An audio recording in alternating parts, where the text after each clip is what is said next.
My name is James Kenley. I serve as the executive director of the Vail Symposium, and on behalf of Dale Mosier, our board chair, and our entire board of directors, thank you so much for being with us tonight. The Vail Symposium has been providing affordable, thought-provoking programming to the Vail Valley since 1971. That makes us 51 years old. We are a nonprofit organization, and ticket sales cover less than 15% of our operating revenue. So we depend on the generosity of our donors at every level to bring our programming to the Valley. And I'd like to thank a few of the organizations and individuals that make that happen. Our presenting sponsors are the Town of Vail and the Frechette Family Foundation. Our event sponsors are the Vail Resorts Epic Promise Foundation, the Vail Daily, and the Antlers at Vail. And I'd like to recognize the many Lighthouse donors that are in the audience with us this evening. Your generous support makes a big impact.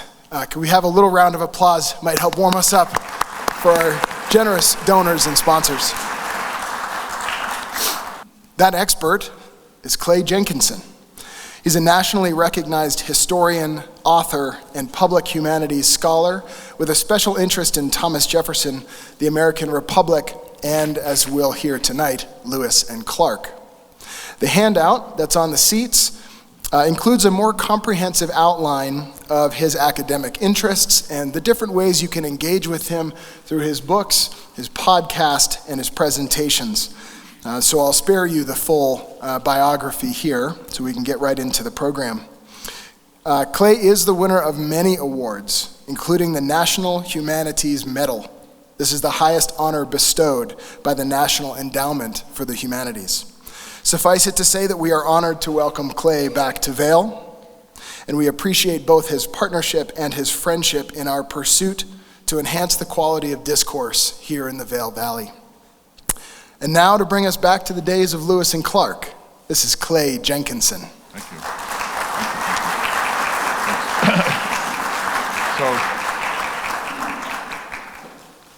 Good evening, everyone. I'm absolutely delighted to be here.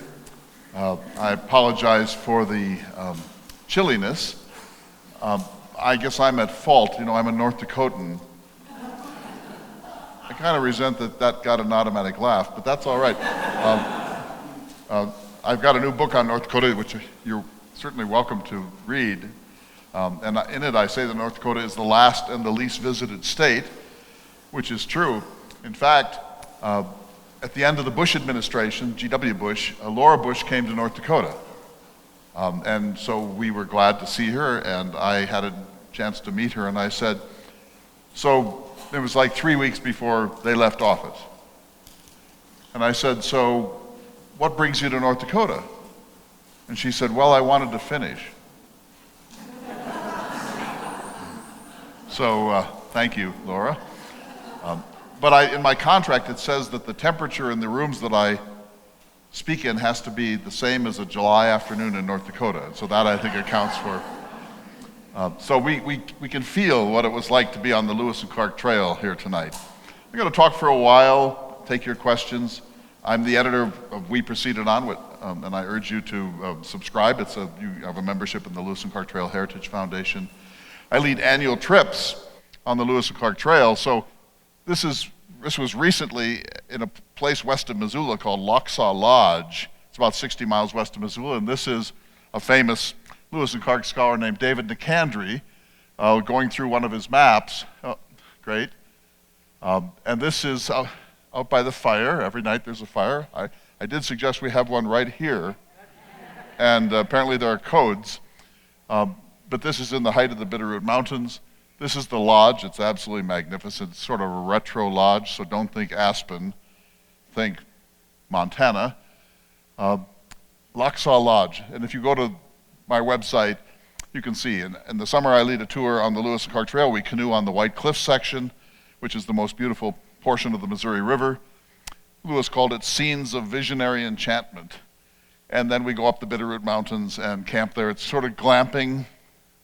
They set up your tent, they cook your food. And this is, I don't put this in as my glamour photo here. This is a place called Camp Disappointment. On the return journey in 1806, Meriwether Lewis was looking for a tributary of the Missouri that maybe started in Canada, because as you probably remember, Jefferson bought the entire watershed of the Missouri Basin, and so if Lewis could find a northern tributary, it could potentially drive back the Canadian border. And he got here, this is Glacier National Park here, and he realized that the river that he was trying to explore, the Marias, did not have a Canadian source, and so he called this Camp Disappointment, and the Great Northern Railroad put up this obelisk, and the Blackfeet, the Piegan, and the Pecuni have sort of taken it back with graffiti. And it says, Pecuni, Blackfoot land. It's their way of not monument removal, but monument revision. It's a beautiful, beautiful place. And this, speaking of where we are in the culture wars, and we'll be doing this really interesting conversation on March 22nd on the current status of the culture wars, particularly in our universities. So this is, some of you have been to Charlottesville, this is the statue of Lewis, Clark, and Sacagawea in Charlottesville, Virginia, and it was removed recently because some groups of Native Americans objected to the portrayal of Sacagawea. She's here crouching behind Clark, and it was perceived to be condescending and subordinating her, and so it was removed, and this group, this is one of Lewis's descendants, and they have obtained the statue, and now they're trying to decide what to do with it. So we're living in a very, very interesting time with respect to these culture war flashpoints. So, just for those of you who don't know the story very well, just quickly, they traveled 7,689 miles from St. Louis to the Pacific coast and back again. Jefferson's instructions, his famous instructions, said, "The object of your mission is to explore the Missouri River and such principal stream of it as by its course and communication with the waters of the Pacific Ocean shall afford the most direct and practicable water communication across this continent for the purposes of commerce." Translation, ascend the Missouri all the way to its source, wherever that is, nobody knew, cross over whatever dividing ridge there is, follow waters of the Columbia all the way to the Pacific, and then come back again. And that's exactly what they did. They spent 3 winters, one at the mouth of the Missouri, the second one in my North Dakota. If you think you're cold now, imagine that. The coldest temperature was 43 below, not counting wind, and yet it was kind of a paradise in a certain way, because if they killed a buffalo on November 1st, it was still frozen on April 1st. So they had automatic refrigeration, whereas when they were at Fort Clatsop out on the Pacific Ocean, if they killed an elk at dawn, it could be spoiled by midnight. And so they actually preferred the dry cold of Dakota to the wet, temperate world of Astoria. And if you've ever been to the Pacific Northwest coast, you know at Astoria it rains 144 inches per year. So they loved North Dakota, and that's really one of our few claims to fame. At the beginning they had 50 individuals because some of them were temporary watermen to push the boats up the Missouri, but eventually they had a party of 33. That includes the famous Native American woman, and let me just give you your takeaway. Sa-ka-ga-wea. Sacagawea. Not Sacagawea, Sacagawea. So say it. Sa-ka. Thanks for coming tonight. We'll see you. You got the lesson. And she had a child with her that had been born on February 11th, so the child was just a couple of months old. And her husband, Toussaint Charbonneau, who is a sort of rascal figure and very colorful. They discovered 178 new plant species, never before cataloged. This is Lewis, primarily. They found 122 new animal species, including the bighorn sheep, the prairie dog, the mule deer, the mountain goat, etc. So amazing discoveries in flora and fauna. Only one of their crew members died, Charles Floyd, a young and extraordinary man. He died probably of a burst appendix on August 20th, 1804, which means he probably couldn't have been saved in Boston or Edinburgh. And they wound up killing 2 Blackfeet where that monument was that I showed you in a skirmish in northwestern Montana. Lewis came back after this extraordinarily successful journey, and Jefferson appointed him to be the first governor of Louisiana Territory, stationed in St. Louis, and Jefferson said, now sit down and write out your 3-volume book. And Lewis never did it. I have a book about that if you're interested, called The Character of Meriwether Lewis, and it's on your sheet. He had terrible re-entry issues, and he died on October 11th, 1809 at the age of 35 on the Natchez Trace, about 72 miles from today's Nashville, and he almost certainly died of suicide. Now, if you go to a Lewis and Clark annual conference, you can get into a fist fight over this, because some people want it to be that he was murdered, but there's no evidence for that, and plenty of evidence that he died by his own hand. And so I got interested in this about 25 years ago when I read a book called Those Tremendous Mountains, a summary of the expedition. And I came to like page 187, and the author said, oh, and then on such and such a date, Lewis killed himself. And I thought, wow, why does Neil Armstrong kill himself? He's a hero. He's Jefferson's friend. He's on his way to even greater things. What happened? And so I've really spent the last couple of decades trying to make sense of this. What happened to Meriwether Lewis? And of course, we don't know. He didn't leave a suicide note. And suicide is a very, very mysterious thing no matter what. But it creates a certain problem, because Lewis was a brilliant man, but he didn't write his book, and so we're stuck with such materials as we have. This is, to give you a sense, this is their main boat. It's called a keel boat or a barge. It was 55 feet in length. They had 2 flat-bottom boats called pirogues. There's another example of this. During the bicentennial from 2003 to 2009, a group of buffs followed the journey in a keelboat all the way from St. Louis to the Pacific. It was insane. It was truly insane, but they did it. All right, so I just want to start by just challenging a couple of myths of Lewis and Clark. Number one, that Sacagawea was their guide. No. She played an important role in the expedition, but guide was not one of them. But on the highway signs and on all the statues, you see her pointing the way west. But it's just not true. So that's one of the myths, and it continues. Even though the bicentennial did everything it could to recenter the story, that myth pertains. Second is that Lewis and Clark were the best friends in American history, had never had a bad day. That was Stephen Ambrose's view, and he was someone I knew. His daughter's a close friend of mine. But I just want you to imagine going on a 28-month camping trip with your family. So do you think you'll never have a bad day? Day 7, the hatchets come out. So that's a myth. But they were really good friends. And Clark named his firstborn son Meriwether Lewis Clark, which tells you how deeply he admired Lewis. And third, that they were exemplars of peace and the Enlightenment. And they were. They were largely benign and innocent explorers. And they were traveling with an Enlightenment agenda. But Alan Moore, who is an expert on African exploration, wrote a book in which he said, there's the moment when one culture cracks open the other culture.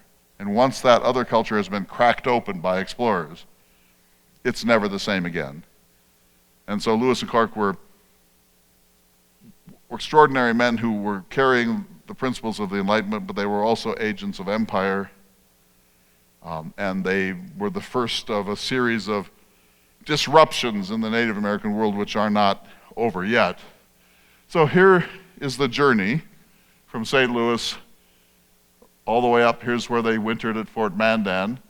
Then they came here across Montana to the Three Forks here, and then over the Bitterroot Mountains. This is where we have our summer trip. and this is where Lochsaw Lodge is, and then they made their way to the Pacific. On the way back, they split up, and Clark went on the Yellowstone River, and Lewis came up here, and this is where he had his skirmish with the Piegan Blackfeet, and we are here. So we are nowhere near the Lewis and Clark Trail. They would have found Colorado extraordinary, but getting over the Rockies would have been extremely difficult. This is Fort Clatsop in Astoria. Here's a photograph of the reconstruction of it. And this is Clark's, his plan for Fort Clatsop. Don't quit your day job, Clark. An architectural drawer you are not. And here's where they were. So the ocean was here. They wintered right here on this little creek because it gave them fresh water. And they stayed here because so here's something to think about. I already said, what if you go on a 28-month camping trip? When they left St. Louis on May 14th, 1804, they had to carry everything that they could possibly need for 2.5 years without the slightest hope of resupply. So think of that. Think of getting in your vehicle and going on a cross-country trip knowing that whatever's in that vehicle is all you have and there's no possible way to resupply. Jefferson had given Lewis a universal letter of credit that he could spend anywhere on earth for anything at any price, and then the bills would just be sent to the government of the United States, and he carried that in a special waterproof bag all the way to the Pacific. And he insisted that they winter here because he was hoping that a ship of some sort, Spanish, French, English, Russian, would be here in the bays at the mouth of the Columbia, and that he would be able to buy more clothing, more boots, more beads for Native Americans, etc. But no such ship was there. And so when they turned back on March 23rd, 1806, having wintered for about 4.5 months at the mouth of the Columbia here, Lewis said in his journal, "Everything we now have to trade with native people, for ferrying services, for horses, for food, for guidance, for anything we might need, can be contained in 2 handkerchiefs." When they started out, they had 14 bales about this size of Indian trade goods, 14 bales.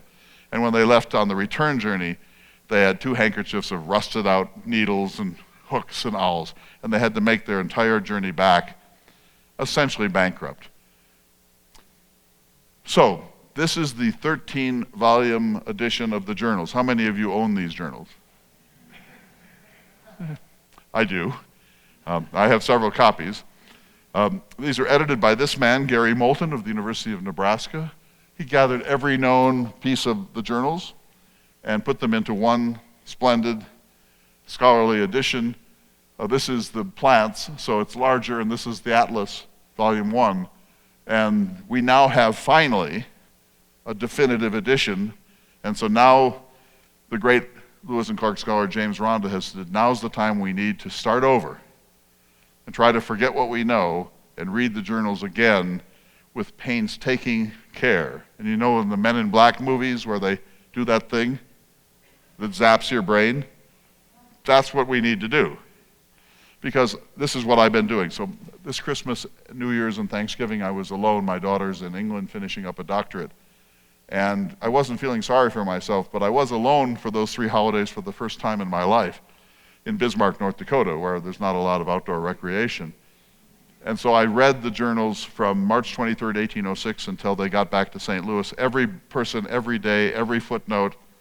It was the most painstaking reading of the journals I have ever done. And this edition has made that possible. And in it I learned an enormous amount from taking this challenge seriously, to read them as if I know nothing. And I took hundreds of pages of notes, and it was on the basis of that I told Chris and James that I would like to come talk about this. So I'm working on 2 projects. One of them, this is the tentative title, Getting Noticed on the Lewis and Clark Trail. And the other one is an edition of one of the lesser journal keepers' journal, a man named Joseph Whitehouse. And I want to talk briefly about both of those tonight. So, Getting Noticed on the Lewis and Clark Trail. The question is, what gets written up in those 13 volumes? And the answer is, it's more complicated than you think. Because these were official documents of the United States government. This wasn't Dear Diary, where you say, boy, Lewis bugs me, and Clark has bad breath, and I wish I'd married that girl long ago. These are official documents, and so only certain things get noticed. And they're busy, and they're exhausted, and they don't have a lot of time for penmanship. And so I'm working on a book about how this works. And so this, in my opinion, I'll read this to you. I know it's a little small. This is one of the key insights, and it was by the greatest of all Lewis and Clark scholars, James Rhonda. What we know about the lives, those 33, of those who ventured up the Missouri, quote, under a gentle breeze, makes for thin reading. There are just hints and scraps about men like John Thompson, Moses Reed, and Silas Goodrich. They have their moments in time, and then for the most part they are lost to us because we know so little.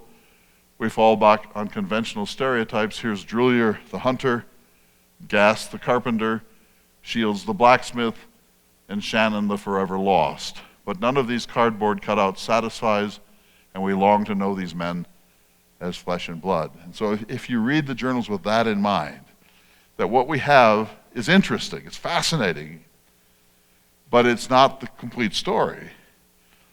Archaeologists say that if you could balloon into ancient Athens for one day, it would change your view of Athenian civilization. And if you could spend a week with Lewis and Clark, it would blow the top of your conception of their journey away. Because we see what they decided to tell us. We don't see much. And so I'll give you a couple of examples, but I have a little graphic here. So if you think of the blue line here as above this is what's in those 13 volumes, and below this is what's going on that doesn't get mentioned. Only those things which rise above this line, this sort of radar line, get mentioned, and everything below just doesn't. Here's an example. So somebody screws up, that gets mentioned. Somebody kills an elk when they're really hungry, that gets mentioned. When they're eating well on the plains of Montana, Lewis and Clark will say, hunters went out and killed 6 elk. But when they're hungry, they'll say, Drulier killed an elk. So you get noticed when you're doing something important, but if you're just on a routine Montana day, you might not get mentioned. Somebody gets hurt, gets mentioned. So for example, one of the members of the expedition was a man named William Bratton. He plays almost no role in the journey. But out at Fort Clatsop, he had very severe back problems. We now think it was probably a slipped disc, and he nearly died. And Lewis at one point said, it's unclear that he'll survive this journey. So during that 7-week period, he gets mentioned every single day. Bratton, no improvement. Bratton, ill. Bratton can't walk. I'm worried about Bratton. They finally cure him with a sweat bath, and then he's never mentioned again. Because it doesn't, now he's fallen below the radar line. A healthy Bratton is of no consequence. Now, if he'd done something stupid, he's right back above the line. And so you see how this works, right? And here's the thing. This sounds obvious, but it's not. And most Lewis and Clark people assume that the journals tell the story. They do tell a story, but they don't tell the complete story. And so what I'm trying to do is to go below the radar line using hints from the journals to find out things. So here's another. These are below. A bunch of men pray. There's no mention in any of the 13 volumes of prayer. But of course, men prayed. They say, no one is an atheist in a foxhole. But there must have been religious activity that never gets mentioned. Remember, Jefferson is a deist. In other words, he believes that God is a kind of celestial mechanic, but you can't pray to that God. And Lewis was a Jefferson protege, so he's probably a deist too. Clark's a little more normal. But there's no mention of prayer. There's no mention of a Bible. There's no mention of a prayer group or any services of any sort. But surely such things happened. And I knew a musicologist who discovered the music, the hymns that would have been hummed or sung in that time, and certain religious songs that almost certainly were part of this. And remember, in a journey like this, they're going against the current of the Missouri River. You have to have work songs. There have to be work songs to keep people in rhythm and to keep them distracted from the sheer pain of the work that they're doing. And so surely there was religious activity, but it never appears. Two men go for a long walk and talk about home or what they're going to do after the expedition. We never hear anything about it. Somebody gets hurt, but not terribly, doesn't report it, doesn't get mentioned. People have bowel problems. People have venereal disease. People have really bad days, but because these are official documents, that doesn't get noted. And for example, Sacagawea. Sacagawea is the first or second most famous Native American woman in American history, with Pocahontas. There are more statues to Sacagawea than to any other American woman. Think of that. There are more statues to Sacagawea than to any other American woman. And yet the journal keepers never describe her. We would give anything for Lewis to say, let me describe this Native woman. She's short in stature, or she has good days and bad days, or she laughs at the most unexpected moments, or whatever. We have nothing. If they knew you were sitting here, they would have written her up. But they didn't know that we would be fascinated by this journey, so they didn't do the kinds of things that we would ache to have described. And so you get the point of this radar line, right? All right. So how do you get noticed on the Lewis and Clark Trail? Feed me. If the men are hungry and someone kills a deer, he gets mentioned. But on a good day, not so much. Discover something. That's going to get mentioned. Screw up. That always gets mentioned. Or maybe it doesn't always, but enough. Mouth off to the captains. John Newman, at the North Dakota-South Dakota border on October 13th, 1804, said something that Lewis said had the feel of a mutinous expression. Do your own math on what that is. I don't know if the F word was around at that time, but he said something that they regarded as potentially mutinous. So they had a court-martial. He was found guilty by his peers. He was whipped 75 times on his bare back while tied to a post and drummed out of the Corps of Discovery. Now, they kept him along because they didn't want him just to be released into the wilderness where he would surely die. But that got him noticed in a big way. And every time someone gets close to deep insubordination, it's a military command after all, he's going to get mentioned. There were 6 court-martials. And there probably were another dozen things that would have been court-martials, but by then they're sort of comfortable with each other and they stop fretting about it, or get lost. Several men got lost. George Shannon was the youngest member of the expedition. He was just 17 or 18 at the time of this. Imagine an 18-year-old getting to go on this epic transcontinental journey, but he got lost 3 times. Once seriously. When he got seriously lost, he was alone for 16 days, and when they finally found him, he was emaciated, sitting on the banks of the Missouri River, waiting for something to happen. And Clark, who was very seldom snarky, wrote, "This young man, for want of good sense, was wont to starve himself in a land of plenty." He had no ammunition and he had run out of bullets, and he ate grass. So then they kept a closer eye on him, but he was lost twice more. Get hurt, I've mentioned that.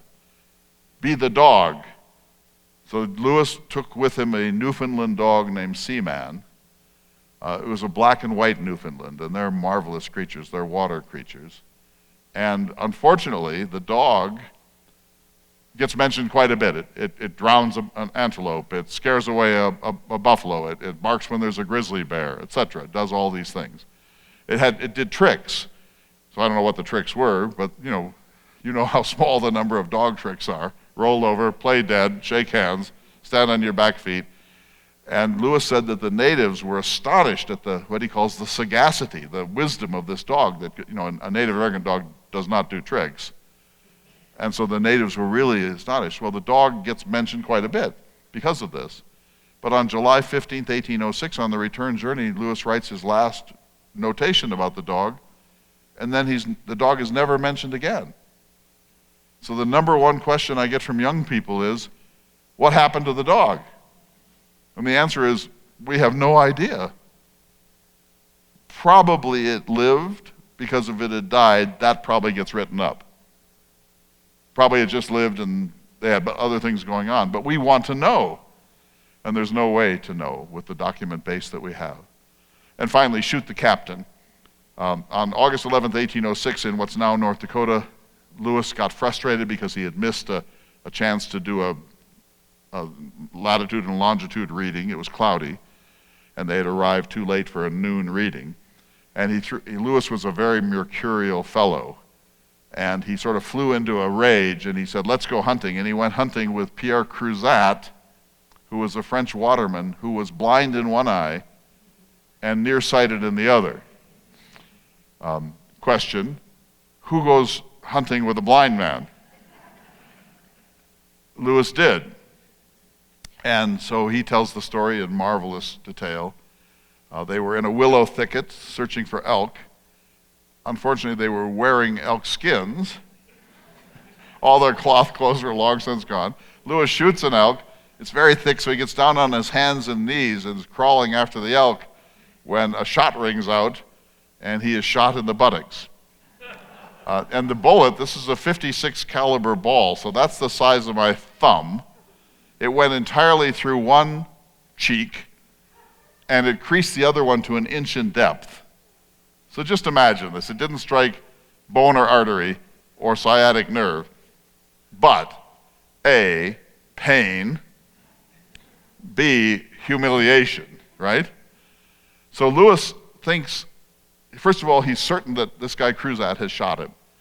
So he says, damn you, you rascal, you have shot me. But Cruzat did not reply. So Lewis thought, uh-oh, it's an Indian attack. And he called the men out, and they fanned out, in all the formations and so on. And Lewis is crawling back to the boats.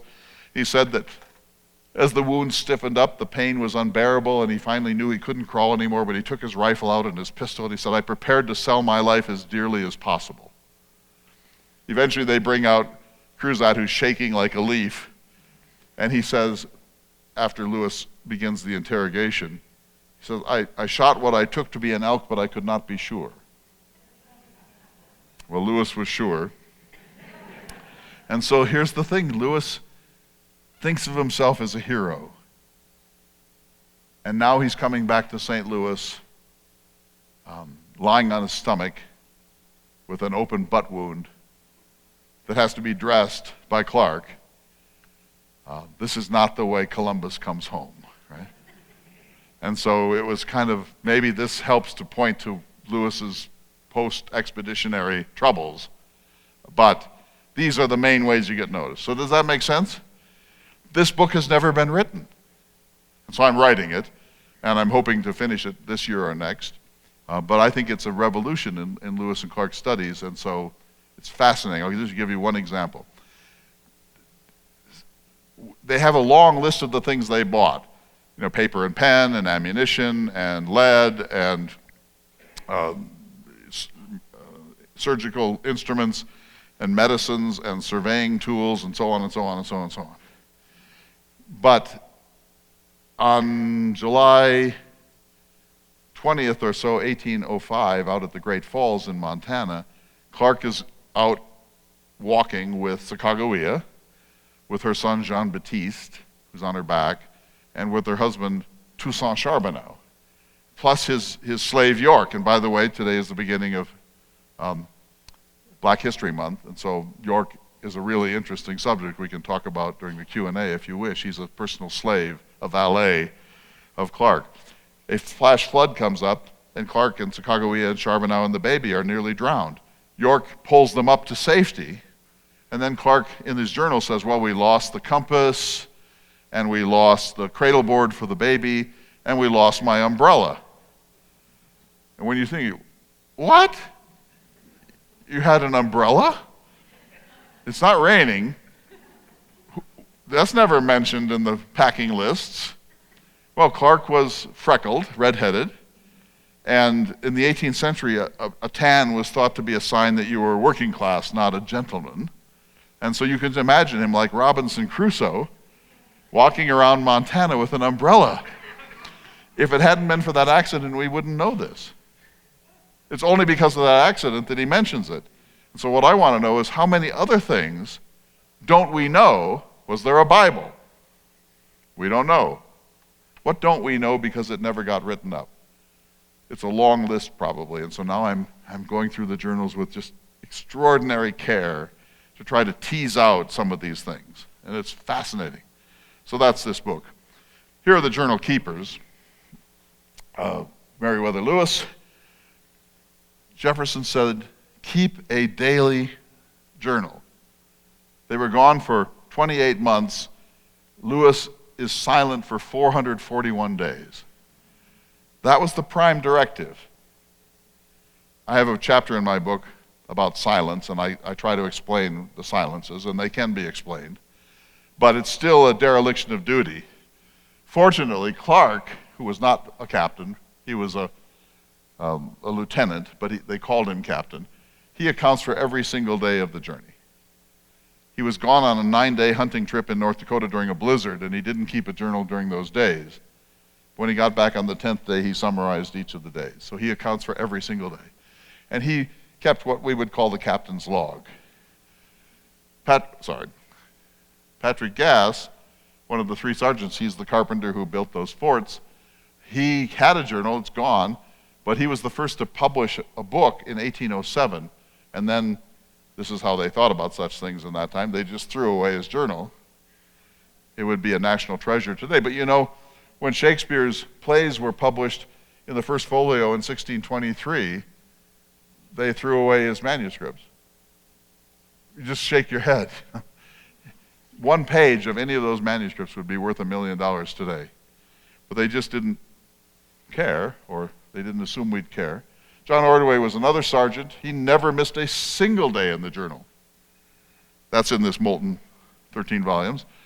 Charles Floyd died, so his journal is very abortive. And Private Joseph Whitehouse, the only private who we know kept a journal. It's not complete, but it actually exists in the Newberry Library in Chicago. So I'm going to go fast forward here because I want to show you that diary, and then we'll come back if we have time.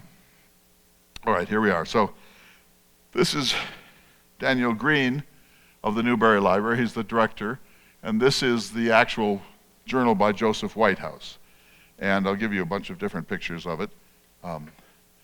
This is Whitehouse, who was a skin dresser. He's a tailor, and so they're making clothing. But he's also this journal keeper. These are my books, by the way. This is the book that talks about Lewis, and this is an edition of Lewis and Clark in North Dakota. And by the way, I can say with some pride that I am the greatest living Lewis and Clark scholar for North Dakota. Partly because I'm the only one. But still, you know, you want to take what claims you can get in life. These are 2 smaller books, chapbooks, frequently asked questions about Lewis and Clark in North Dakota and Lewis and Clark in Iowa that I wrote. But here's Whitehouse's diary. It's marvelous. I'll show you all these images. And so I've been asked by the Newberry Library to do a facsimile edition of this using extremely high quality scans, 3000 DPI, and if you know anything about scanning, that's infinite. And then we're going to print it with extremely high quality color printing on the best paper, so there will be a complete facsimile of every page of his diary, and then I'll have a transcript on the left, and I'll show you more about that in a moment. Again, you can see we can read him. They think is the largest in America known, etc. So pretty good penmanship. You can see how weathered it is. That's his signature, Joseph Whitehouse, up at top. That's what it's bound in. He was a skin dresser, so at some point, so this is a mystery that I'm trying to solve.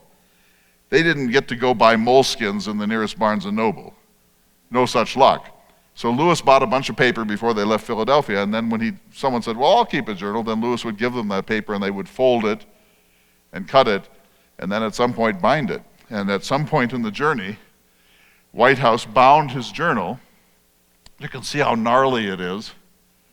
He had to patch holes and all sorts of wonderful stuff. And So with this project, the Newberry is going to cut off a piece the size of 1 millimeter, and we're going to send it to be tested.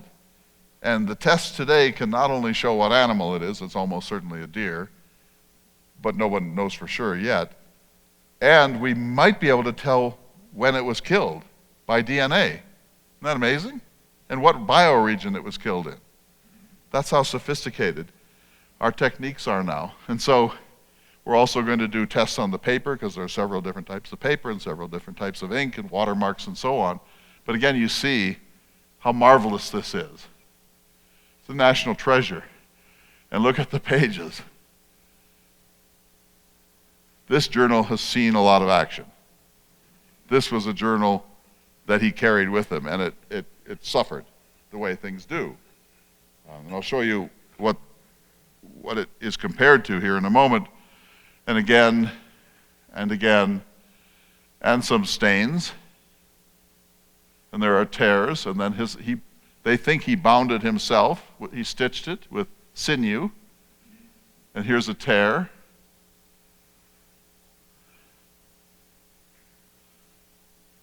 Isn't that something? This is a second version of it that he used probably a copyist, because he was going to publish it and never did. And so this one is in much better condition. You can see this is easy to read. So there it all. This is about Christmas. So this is the Christmas day. We saluted our officers by each of our party firing off his gun at daybreak in honor of the day. Christmas, our officers in return presented to each of the party that used tobacco a part of what tobacco they had remaining, and to those who did not make use of it, they gave a handkerchief. So I'm making a transcript that will be on the left-hand page. I think I have the next slide here. Yes. So the right-hand page will look like this, only in extremely high res. Left-hand page will look like this. This will be my transcript.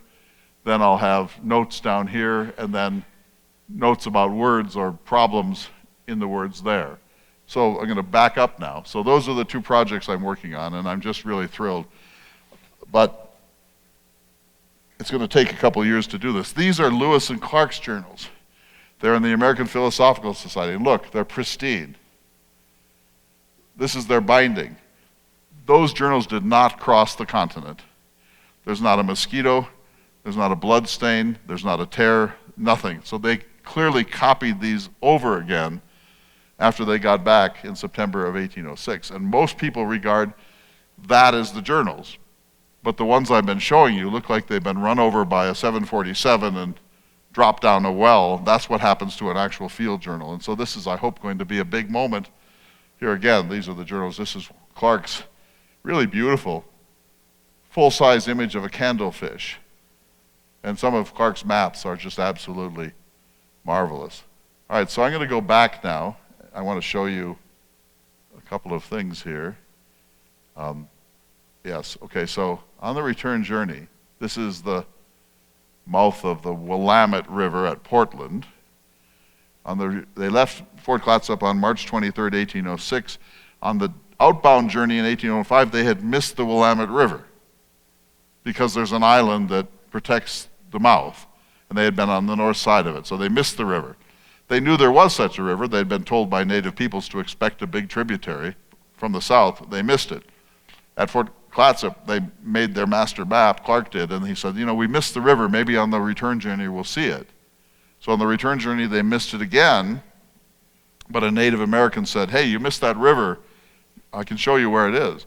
So Clark came down here, and this again is where the Columbia and the Willamette meet again.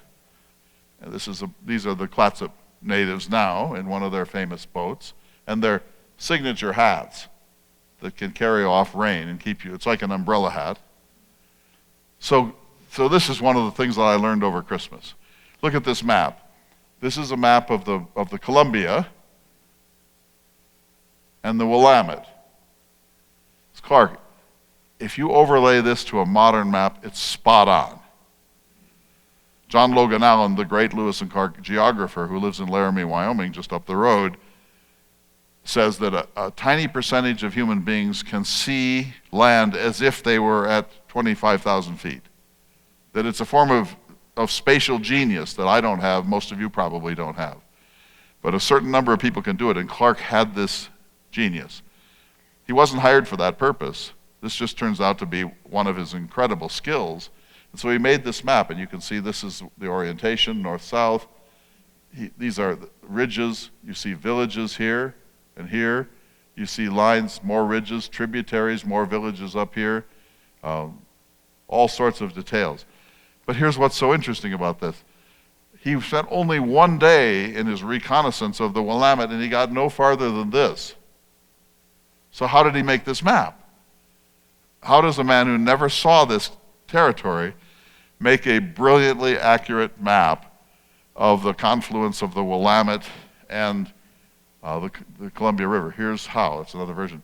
Here's what he says. This is, I think, so fascinating, and I had never seen this before until I did this sort of deep dive. He says, I prevailed. His spelling is among the worst in American history.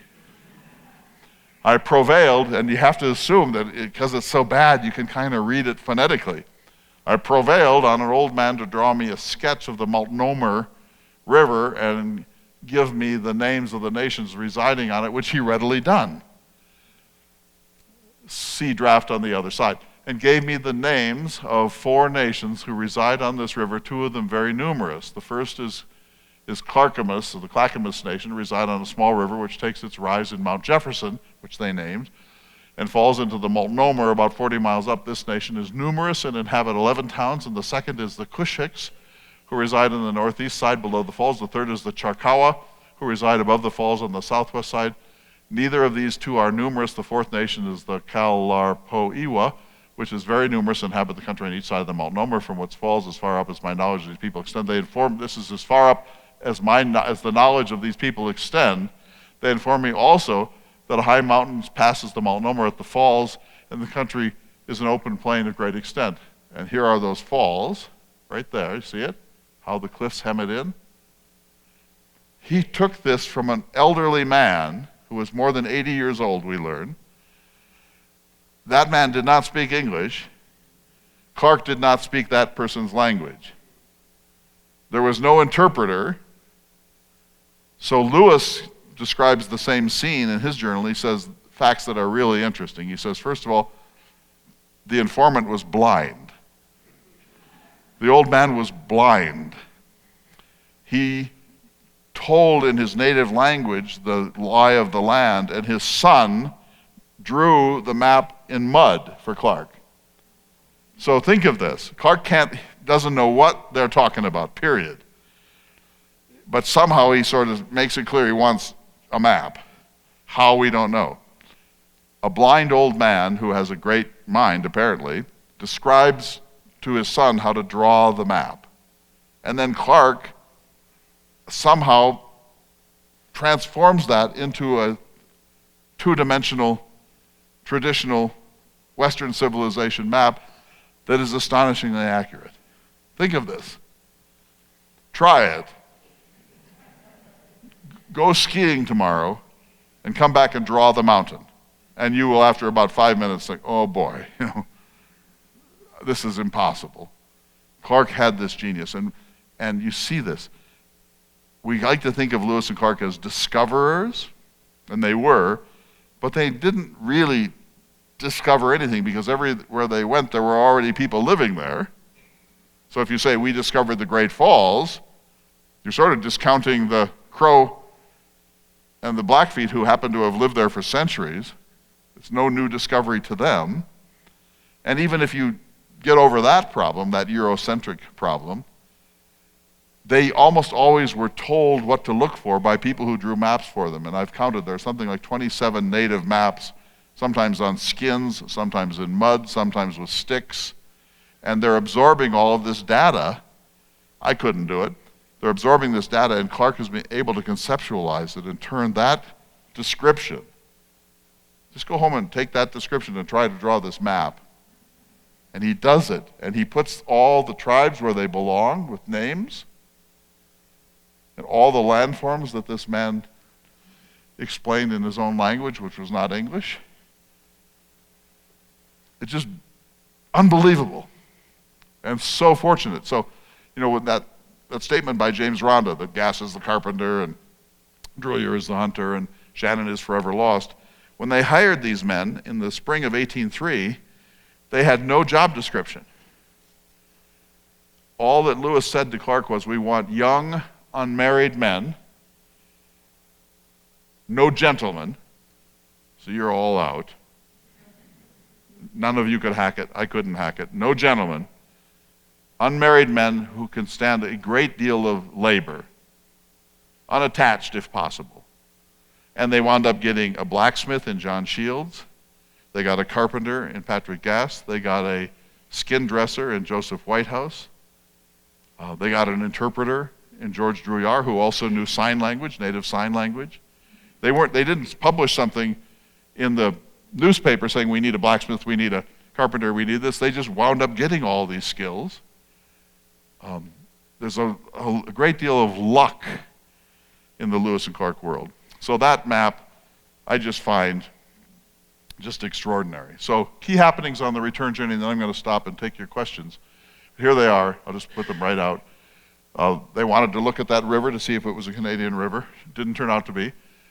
The outbound journey had not found the most direct and practicable water communication across the continent, and once they spread out the map at Fort Clatsop, they realized they'd made a long, long detour.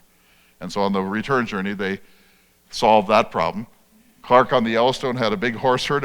Every one of his horses was stolen by the Crow, every single one.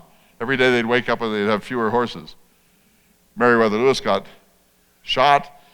When they get back to North Dakota after 27 months, they meet these two Americans, Hancock and Dixon, who are going up into the Yellowstone country as trappers. And they're just the kind of knuckleheads. And they meet Lewis and Clark, and they said, we don't really know what we're doing. We're greenhorns. Is it possible that anyone from your expedition would want to turn back with us? And Lewis said, sure. Let's put that to the men. He did, and John Coulter said, I would go back. So think of that. He's been gone for more than 2 years. They're on the way down the river. They're traveling 40, 50, 60 miles a day. St. Louis is really just around the bend, and Coulter turns back. He was then gone another year.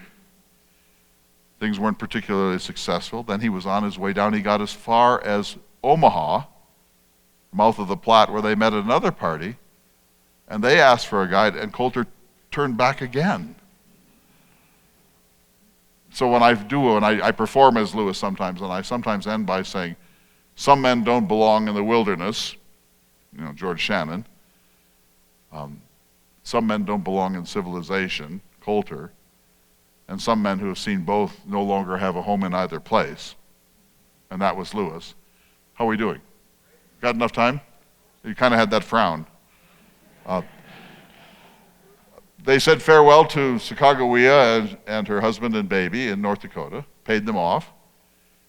Then they persuaded a Mandan leader to go with them to Washington, D.C. One of the things Jefferson wanted was to bring native delegations to Washington, and they convinced this man named Shehekshot, means coyote or something like that, to go with them. The Yellowstone recon was done by Clark. They met over 150 people between North Dakota and St. Louis who were already going up the river. And every time they met somebody, the people would say, hey, we were told you were dead. Everyone's given up on you. Because, of course, no communication. From the time they left North Dakota on April 7th, 1805, until they got back on September 23rd, 1806, they had no way of communicating with the civilized world. And so they were about a year later than they had expected to be. And so everybody but Jefferson assumed that they had just disappeared into the wilderness. Jefferson did not believe that. And so they met these traders. And so it's really interesting because they're bankrupt. They're really in a hurry. They meet traders and trappers who are going up in bateaux and pirogues and so on. And so you kind of get Maslow's hierarchy here, because all the traders were like, what can we give you? What would you like? Guess what they asked for first? Tobacco. Second, whiskey. Third, shirts. Shirts are number 3 after tobacco and whiskey. So then flour. So you get a sense of the priorities. One time they were coming back to the Three Forks area near Dillon, Montana, and they had, on the way out, they had made a cache pit of things they could leave behind on this side of the Rocky Mountains. And Clark brings his men back, and he's with about 16 people.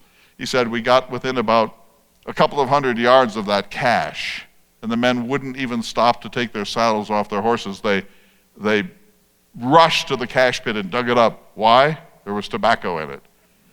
They just had to have that tobacco. Then they had a confrontation with the Lakota on the upbound journey, and they had the Sioux, and they had a confrontation, a little one, with the Lakota on the return journey. And then finally, they report.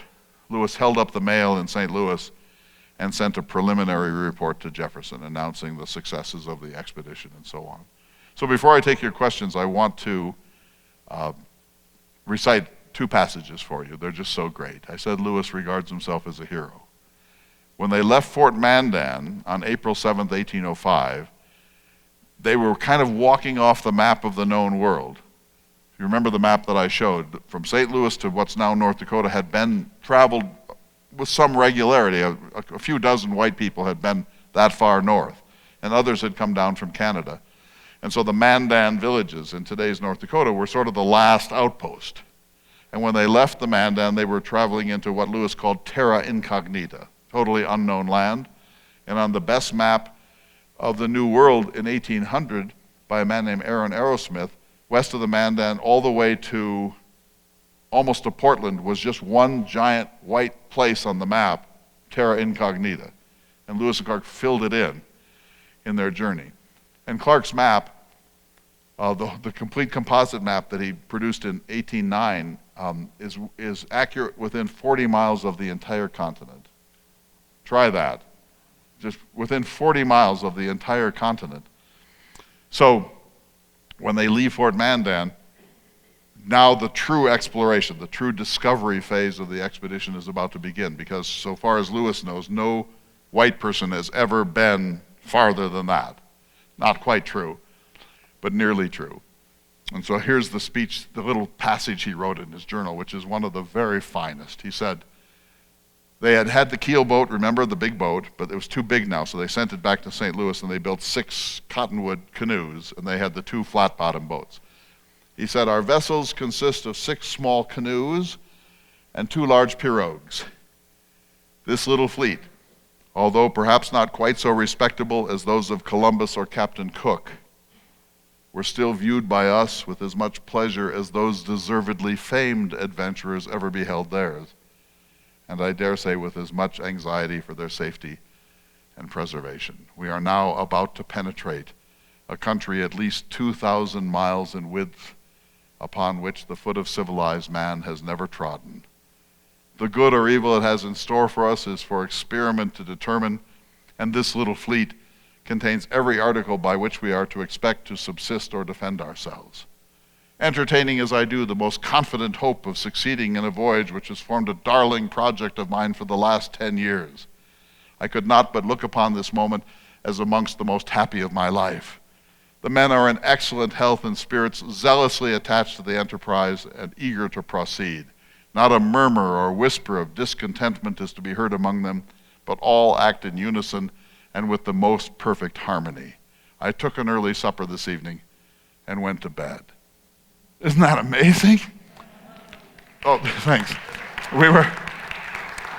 We were now about to penetrate a country at least 2,000 miles in width upon which the foot of civilized man has never trodden. Amazing. Columbus, Captain Cook. Clark's journal for the same day says, started out at 4 p.m.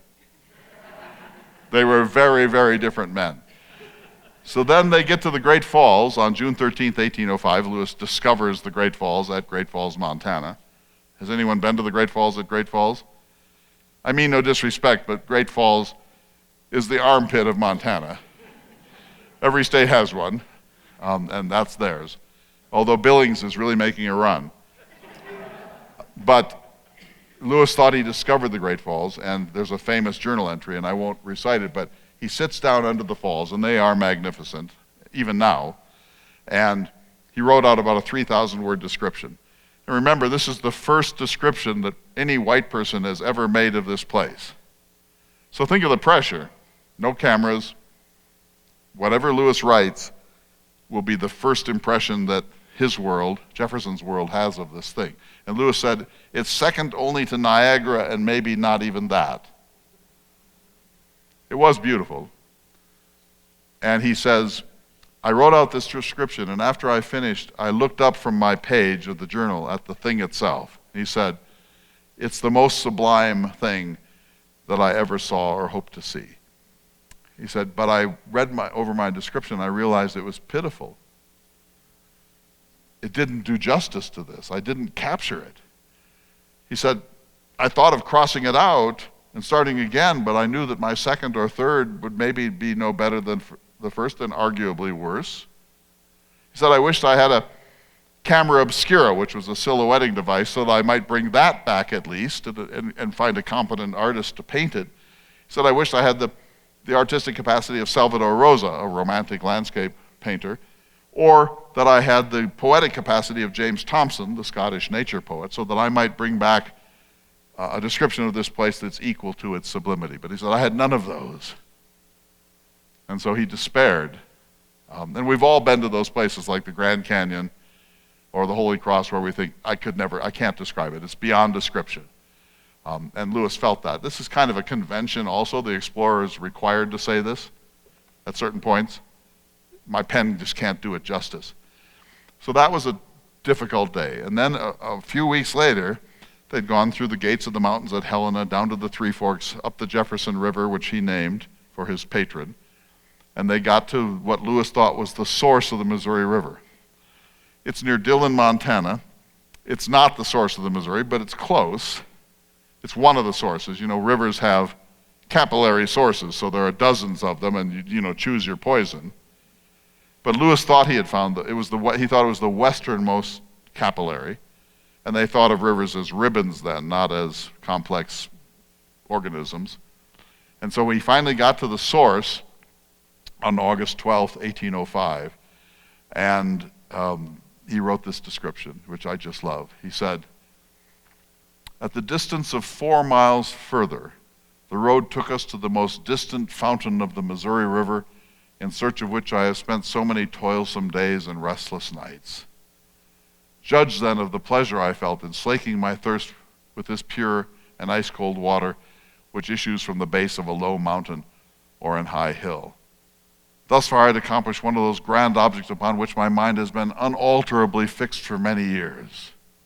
2 miles below, McNeil, one of his men, 2 miles below, McNeil stood with 1 foot on either side of this little rivulet and thanked his God that he had lived to bestride the mighty and heretofore deemed endless Missouri River. Isn't that cool? But notice that Lewis says it was McNeil. Lewis is too dignified to have done the squat. I've done it. Everyone does it. There's a couple of people in this room have done it. It's marvelous, and they've actually set up a little paving stone on either side so you don't get your feet wet, And you can't help it. You bestride it because at St. Louis, the river is more than a mile wide. And you go up and up and up and up and up into tributaries, and finally you get to the source, and now you can bestride it. And so there's this enormous sense of pride at having followed the river to its actual putative source. Well, it turns out that the actual source is about 100 miles away, and that's only actual because it's the one that's farthest from the Gulf of Mexico, so that's how it's measured. The tributary that's actually the farthest by water from the mouth turns out to be, if you have to choose a source, that's it. And it's at a place called Upper Red Rock Lakes, right outside of Yellowstone on the north side. And there's a sign there that the family has put up on their ranch, and it says, "This is the real source of the Missouri River." It's called Hell Roaring Creek. So, Lewis had this sense of himself. But I'll just close my formal remarks, and we'll take all the questions you can possibly have, but with this. Those passages that I have just recited are glories of English literature. He almost certainly didn't write them on those days. He almost certainly jotted stuff down, and then when they were at leisure, he wrote out these grandiloquent, these marvelous passages. But Clark is closer when he says left at 4 p.m. And Lewis has to be Captain Cook. He has to be the great explorer, so that he's thinking, how do I describe the Great Falls? And he looks at other exploration literature, and he writes out drafts. And so what we have is probably the book. He never wrote the book, but he was writing the book, and the book was going to be cast in the form of a journal. But he was taking fragments from the field and embellishing them into this kind of heroic narrative. And so if you look at like the 20 finest journal entries by Lewis, they all have the feel of having been written much later. And they have hoodwinked us into believing that they're field journals. Meanwhile, poor Clark is just writing down field journals. And so people say, look how great Lewis is and how bad Clark is. But Clark's journals are authentic and Lewis's are touched up. And so that's another insight that I want to bring to the Lewis-Clark world, that's beautiful in Lewis, and it is, I think, the first draft of his book, which he never finished. But to say that he's a better daily journal keeper than Clark is nonsense. He's a better polished writer than Clark by far, but this has to have been done either at moments of leisure, like at Fort Clatsop, or when they get back to St. Louis, or in 1807 when he's back in Philadelphia and has access to a library of Captain Cook, Columbus, Magellan, etc., etc., etc. Does that make sense? All right, so enough. It's warmer now, or at least I'm warmer. It's up to 52 degrees, so this is great. So let's take all the questions you have on any subject. Who has a question? Yes?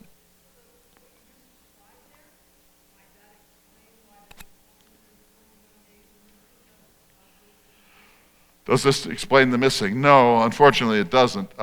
So here's what I think happened. So, does this analysis of how Lewis wrote explain the gaps? Answer is no, I think. So this gets a little complex, but the 441 days are a lot.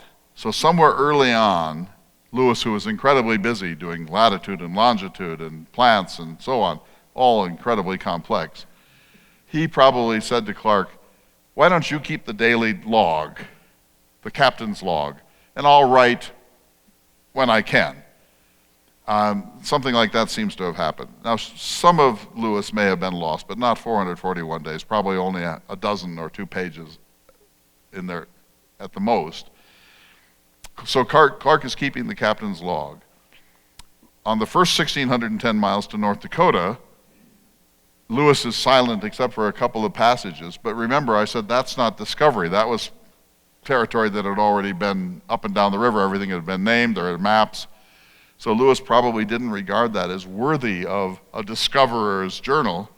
Once they start on April 7th, 1805, he writes continuously until they get across the Bitterroot Mountains every day. But then he says, I'm so exhausted from the Bitterroots that I'm going to take a little break. Unfortunately, the break goes on and on and on. Then he starts in again on January 1st, 1806, and he writes continuously all the way to North Dakota. That has the feel of a New Year's resolution to me. It's New Year's, I'm going to be in deep trouble when I get home. I'm going to start writing right now. And he kept it up until he was shot. Then he says, having been shot today, I think I will suspend my journal, which seems okay to me. So if you look at the silences, they make a certain kind of sense. But that wasn't what Jefferson said. Jefferson didn't say, keep a journal in the most important moments and maybe somebody else can do it when you don't feel like it. So this was truly, I think, an irresponsible problem for Lewis. And David Nicandry, whose picture I showed at the beginning, he says that if Captain Cook had not kept a journal, he would have been court-martialed. So this is a problem in Lewis. Probably a few things were lost.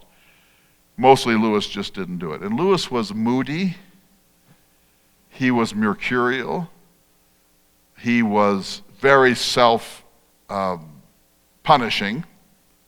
And he's constantly saying, if such and such and such and such goes wrong, it might so dishearten the men that it, quote, will defeat the expedition altogether. So he's worried about collapse all the time. And so he's high-strung, heavy burden, he's in command, nobody else is, he's Jefferson's protege, try that. You know, it's one thing to write a journal for Gerald Ford, a hero of Vail, but it's another thing to write for America's Renaissance man, Thomas Jefferson. And so the pressure was enormous, and Lewis was very self-critical and self-punishing. He had his 31st birthday in Montana, and he said something like, "Today I passed my 31st year and conceived that I had in all probability now lived about half the time I am to remain in this sublunary world. I reflected that I had as yet done little, very little indeed, to promote the happiness of the human race or to increase the knowledge of succeeding generations. I viewed with regret the many hours I have spent in indolence, and now sorely feel the want of that information which those hours would have given me had they been judiciously employed. But since they are past and cannot be recalled, I dash from me the gloomy thought, and resolve in future," and so on. That too was written later. That's not what you write on your 31st birthday. That's what an explorer writes on his 31st birthday. And so he's very self-critical. And one of the theses of my book, The Character of Meriwether Lewis, which I heartily recommend, if I had to choose one book that I've written that I would like the world to honor, it's my North Dakota book. But I'm a realist, and so my book on Lewis, I think, is maybe the most important book that I've written. And so I urge you, if you're interested in the story, to take a look at it, because I'm trying to get at the heart of the character of Lewis. And in it I say that the best decision that Lewis ever made was to hire Clark as his co-captain, because Clark was a steadying influence on Lewis. When Clark is around, Lewis doesn't do stupid stuff. When Clark is gone, Lewis does stupid stuff, like going hunting with a blind man. If Clark had been with Lewis on that day, he would have said, "Yeah, maybe go hunting, but how about take Coulter, you know? Don't go with the blind man, maybe." But Lewis tends to be erratic when Clark is not handy. And of course, and I say in my chapter on the suicide, if Clark had been with Lewis on October 11th, 1809, Lewis probably would not have killed himself. Clark would have taken his guns away, because Lewis was a mess. He would have taken his alcohol away. He would have stayed up with him through the long night of the soul, and which of us has not had that? And he would have helped him as a loving friend get through it. But Clark was somewhere else. Lewis's dog is somewhere else, maybe dead. Lewis's mother is back in Virginia. Lewis has tried to court a number of women and has had just disastrous problems with this, to the point that at one point he said, "I now regard myself as a fusty, rusty, musty old bachelor." That's what I am. So he was having real reentry issues. And if Clark had been with him, Clark would have said, "We'll get through this. Tomorrow's another day." But Clark wasn't there. And so I think that Lewis needed Clark and understood that, and there's a kind of wonderful codependency in their relationship. But when things went wrong, Lewis was almost invariably alone. And he fascinates me because you see what he's capable of, these magnificent passages of prose. But he was so high-strung and so self-punishing that he really couldn't figure out what comes after a journey like this, you know. And in my book, I compare him to Buzz Aldrin, the second man on the moon. See, he just got married again. He's 92, I think, and he just did it again. And he's had enormous reentry problems. He's written 5 books. They're all the same book. And if you had to translate them into a single sentence, the sentence would be, "When you've been to the moon, what's left?" You know, and people that have been in the Olympics, you have some here. People who have been SEAL team, people who have been Everest climbers or have done other great adventures, they often then can't live down on the plains after they've been in those moments of ecstasy. And Lewis was clearly that person. Are we okay? Yeah. Okay, do you want to do the mic? Yeah. Okay, so who has a question? He's going to bring a microphone to you. Yeah, so quickly, I'll just ask for you to stand if you're able, and to hold the microphone pointing at your face, not quite this way, and definitely not over here. We are recording, and we'd love for these questions to be captured. Who has a question? Who's got a good question? Maybe you don't. Maybe we're done here. I saw a hand back here. So how do these interpreters learn the native languages? How do these interpreters learn the native languages? Well, it's interesting. So almost always there's some white person who's been living amongst the tribe for a couple of months or a couple of years. And so then they find that person and they employ him, it's always a him, to interpret for them. But these are not professional linguists. Occasionally they get to a place where they have no capacity, there's no linguistic link. And then they use George Drulier, the sign language guy, and the sign language, Lewis said, is quite efficacious, it's quite efficient. You can communicate an awful lot by sign. So there was that. They were lucky to have him. But there are some really interesting instances of this, and the most famous is when they're among the Nez Perce, the Nimipu they're now they call themselves, up in Idaho. And so Lewis knew only English and a smattering of Latin. So he couldn't talk to anybody. But he had a Frenchman with him named Francois Labiche who knew English and French. And so Lewis would say something like, "We come in peace for all mankind." And then Labiche would translate that into French. And then Toussaint Charbonneau, that kind of rascally husband of Sacagawea, would translate from French into Hidatsa, a language he had a smattering of. His woman, his wife, Sacagawea, would translate from Hidatsa, a language she had a smattering of, into her native Shoshone. And then a 16-year-old Shoshone prisoner translated a little from Shoshone into Nez Perce. So Lewis says, "We come in peace for all mankind." You've all played the game of telephone. You know, what winds up at the other end is pretty interesting. And then they would also say, like, they had to take down these vocabularies. So Jefferson gave Lewis a sheet of 250 words in English and blanks. And said, "Whenever you have leisure, take down their languages." So try that too. But it'd be husband, wife, birth, death, sun, moon, stars, things like that. Plus, one of the 250 words was mammoth, because Jefferson believed the woolly mammoth might still be out here somewhere in the West. Jefferson was kind of a dreamy guy. Anyway, so Lewis would say, "What's your word for moon?"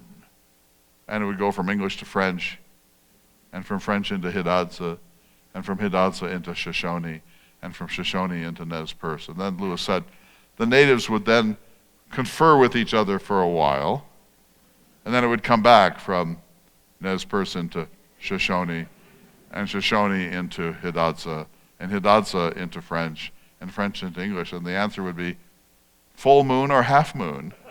You know? And Lewis said his men got into shouting matches with each other about how to translate. And so you know how a Hollywood movie works. The first 3 minutes are in another language, and then everyone just agrees to speak English. That's what we think of. It must have been like that, but it wasn't. So think of it this way. Sacagawea, this famous woman, never had a conversation with Lewis or Clark because she couldn't.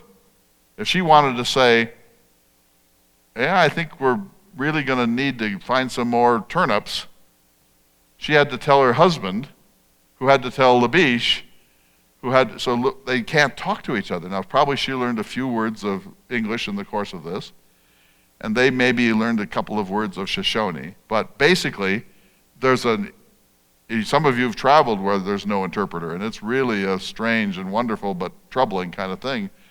So you have to factor in the linguistic problem at the center of an expedition like this. And the sign language interpreter was a very important figure. But if you're saying something like this is what they meant. We are here, we represent the Great Father, and although we look identical to the Spanish and the French, we're not. We're better than they are, of course.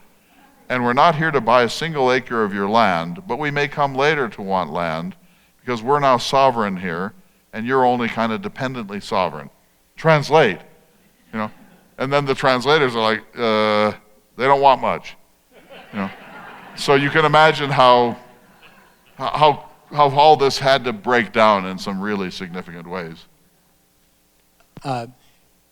Some have estimated or speculated that Lewis suffered from the bipolar disorder or syphilis even. Do you have an opinion in your journey to understand his character? So what was Lewis suffering from?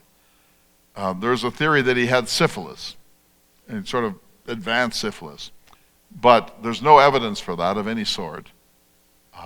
And I want to be careful about this because there are young people present, but many of the men had sexual relations with Native women. It's almost certain that Lewis never did. And it can't even be proved that Lewis ever had sexual intercourse in the whole course of his life. He was a very odd duck. So I doubt that. Some people believe that he was bipolar or that he was a manic depressive. That was Stephen Ambrose's view, and Stephen Ambrose is a very formidable guy. But I really resist diagnosing people from the past with diseases that weren't even labeled in their time. So that seems a little easy to me. We know that Lewis had malaria, and malaria can be a very debilitating thing. We also know that he was an alcoholic and that he was drinking heavily, and that's never good for depression.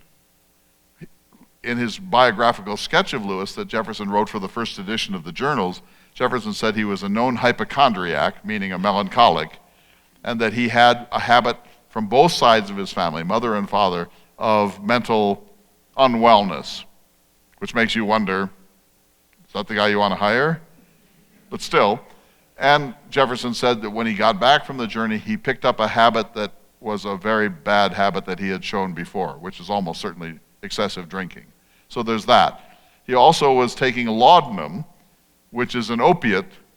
It's an opioid, just like our opioids. It was in a tincture of alcohol. So he's a mess. He's a terrible mess, and he's having these difficult reentry problems. When he died on October 11th, 1809, the story is, and this could be apocryphal, but maybe it's true, when he came to the sort of Airbnb on the Natchez Trace, and the woman's husband was gone, and she rented Lewis the room, and she said, I'll make up the bed for you. And he said, Madam, I have not slept in a bed since I returned from my late journey. This is 1809. And he brought in a buffalo robe. And you think, the governor of Louisiana is sleeping on a buffalo robe for 3 years. That's someone who's not re-entering very well. You don't do that for comfort. So Lewis was really coming apart, let's say. And it's so interesting because you see the signs with Lewis and Clark basically as twins, but Clark married, Lewis never. Clark bought property, Lewis lived in rental property. Clark had children, Lewis none. Clark was prosperous in business, Lewis never. And so these two kind of doppelgangers, almost identical twins in some way, get back and they start to diverge in this really powerful way. And Clark gets married to a 15-year-old, which is another question. But Lewis writes to him, they'd been living together in St. Louis as bachelors. And Lewis writes and says, yeah, I'm guessing we're probably not going to be living together anymore, but I'll come and take all my meals with you. And Julia Hancock said, Ixnay, we're not going to live with Meriwether Lewis. So then he's lonely. And I mean, so I want to say this really carefully because I want to be exceedingly scrupulous about this. I'm not alleging in any way that Lewis and Clark were lovers ever, period, not. But they loved each other. They spent the best years of their life together, or some of the best times in their life together, in this incredibly intense adventure, and they were as thick as thieves, and they really did have a deep and abiding friendship. And for all that time, and Clark, as I have said, was kind of a prop to Lewis. Now they come back, and Clark's off in his own world, and Lewis is just at loose ends. And so he had to look over at Clark and think, well, that's what a successful life looks like. Why can't I get my act together? So it's very complex, but I think that the syphilis story is certainly, I'd be very skeptical of that one. I think that manic depressive and bipolar are too easy. I think you just have to say alcohol and opioids and malaria and depression is a very toxic mix. Are we done? We've got one more question. No! And I want to just acknowledge these two gentlemen These young sitting people. up front. It makes us so happy that you're here. Thanks for spending the evening with us. Stand up for us and take us home. Oh, good. Okay, so I have a question for you. Good.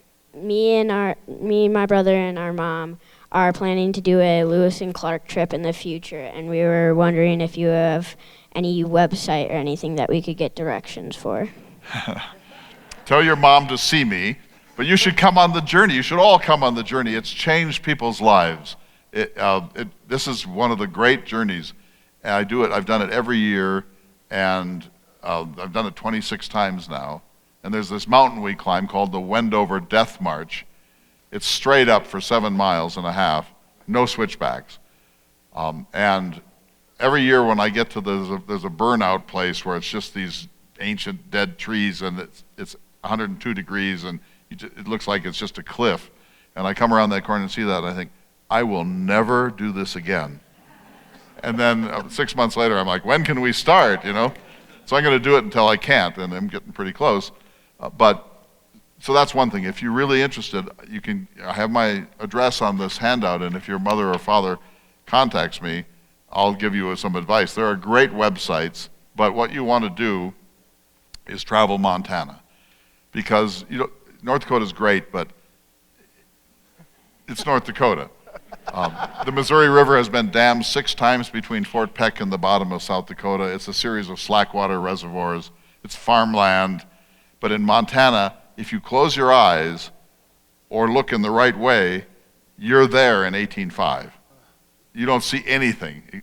Now, unfortunately, there's been some erasure. The buffalo are gone, the grizzly bears are gone, the wolves are gone, and the natives are mostly removed. And so it's been heavily erased, but even so, we're floating down in the canoes on the second day, and there is a golden eagle here and a bald eagle there, and it's 85 degrees, but the water is just it's beautiful and limpid as you could possibly imagine. And then we get down there, and there are 25 of us in like 12 canoes, and then I say, let's all go silent for 10 minutes and just drift down this river. Just drift down this river like Huck Finn. And people come out of that day and say, this was one of the best days of my life. So think about that. And there are plenty of other outfitters. You don't need to use mine.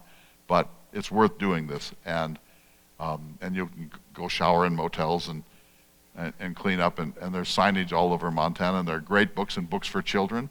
And so I'd be happy to give advice along these lines. I know we haven't covered all the questions, but I think we're going to need to close. But I just want to say, first of all, how much I love coming here. But I'm a North Dakotan, so of course, this is the highest place I've ever been. But I also love the work that the Vail Symposium is doing. And what we did last night on voting rights was world class. I'm just the moderator, but we had people.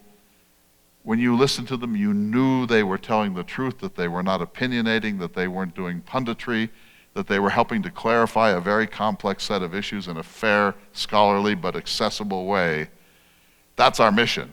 And now we're doing on the 22nd of March this really difficult talk about the culture wars, cancel culture, what's going on in some of the universities. And that's a crisis. It's a crisis of the robustness of conversation, and people are being canceled, literally losing their jobs for saying the wrong word or teaching the wrong text, not being sensitive enough to certain questions. And it's important that we be sensitive to those things, but we can't get into this kind of neo-puritanical moment where if you make one slip of the tongue, your career is over. We want to handle this fairly.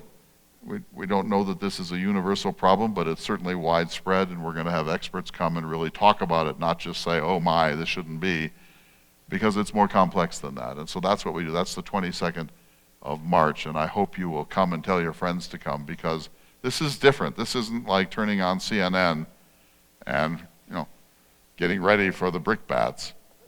This is people who dedicate themselves to accuracy, fairness, and generosity of spirit, and that's a monument to what you're all doing. Ladies and gentlemen, Clay Jenkinson.